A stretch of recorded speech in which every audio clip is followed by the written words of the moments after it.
बार। बार का मतलब होता है पुनरावर्तन। जब कोई संख्या बार बार आती है तो उसको हम कहते हैं कि ये संख्या पुनरावृत हो रही है, तो उसको बार बार कहेंगे। जैसे कि माना हमने 10 में 3 का भाग दिया, तो 3 का भाग देंगे तो 10 में 3, फिर पॉइंट लगा करके फिर 3 3 3 3, तो इस तरह से देखते हैं तो 3 क्या है, बार बार आ रही है। क्या देखते हैं कि 3 बार बार आ रही है, तो 3 के ऊपर क्या है, बार लिख देंगे, यानी 3.3 के ऊपर बार। उसी तरह से जैसे हमने किस संख्या में भाग दिया, और भाग देने के बाद में इस तरह से हमें, जैसे कि अब इस संख्या में बार कैसे आया, इसको बार का मतलब होता है जैसे कि 1.3, फिर 4 4 4, मतलब 4 अनंत बार आ रहा है।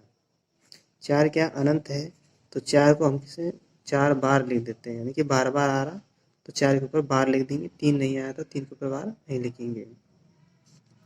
तो इसी तरह से कई संख्या होती है, जैसे कि मान लीजिए ये है 4.32, तो 32 के ऊपर बार है, तो हम देखते हैं कि ये किस तरह से बार बार कैसे है, 32 फिर 32 फिर 32 32, तो मतलब 32 अनंत बार आ रहा, तो मतलब 32 बार बार आ रहा, तो इसको 32 बार कहेंगे। अब हम इनको ये बार वाली संख्याओं साधारण भिन्नों में कैसे बदलेंगे। तो बार वाली संख्याओं साधारण भिन्नों में बदलने के लिए क्या करते हैं, पहला नियम तो ये और ध्यान रखना है कि जैसे बार का मतलब होता है कि पूरी पूरी बार भाग नहीं जा रहा है इसमें। जैसे कि ये 0.3 है, तो 0.3 में तो पूरी पूरी बार जा रहा है, और जो 4 है इसमें पूरी पूरी बार भाग नहीं जा रहा, तो इसका मतलब होता है एक कम। जैसे कि हम यहाँ पे लिखते हैं 0.34 है, अब 0.34 को अगर हम भिन्न में बदलते हैं तो नीचे 100 आता। अब 100 आने की बजाय तो यहाँ पे क्या करते हैं, अभी बार आ रहा है, इस वजह से जैसे जितने बार होते हैं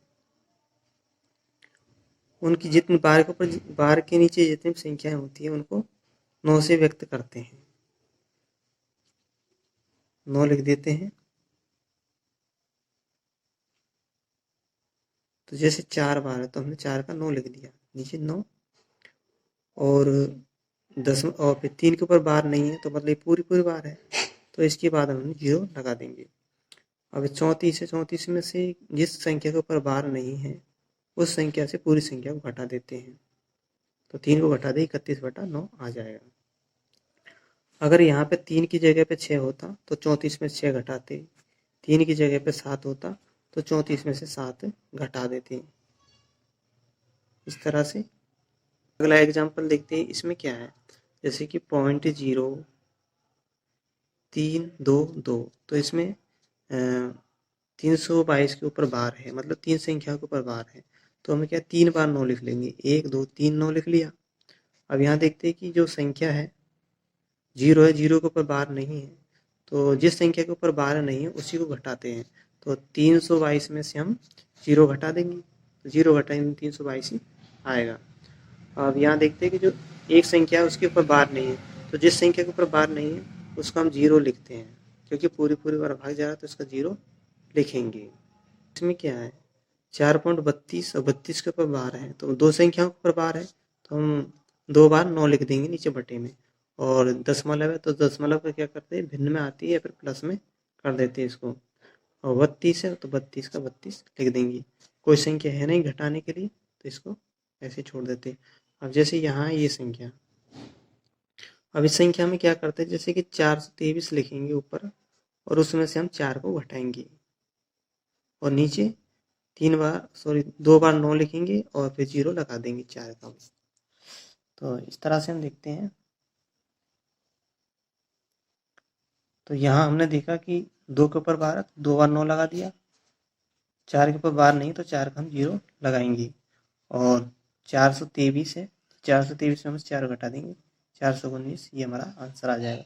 तो इसी तरह से जब इस संख्या को भिन्न से बार में बदलते हैं, बार से भिन्न में बदल सकते हैं, और फिर जब भिन्न में बदलने के बाद में इनको गुणा भी कर सकते हैं, भाग भी कर सकते हैं, जोड़ भी कर सकते हैं, कुछ भी कर सकते हैं। तो जो बाकी है बाकी को भी हम देखते हैं। 3.111, तो मतलब 1 बार बार आ रहा है। तो इस तरह से हम कितने भी सवाल हैं उन सवालों को सॉल्व कर सकते हैं बार वाले संख्याओं को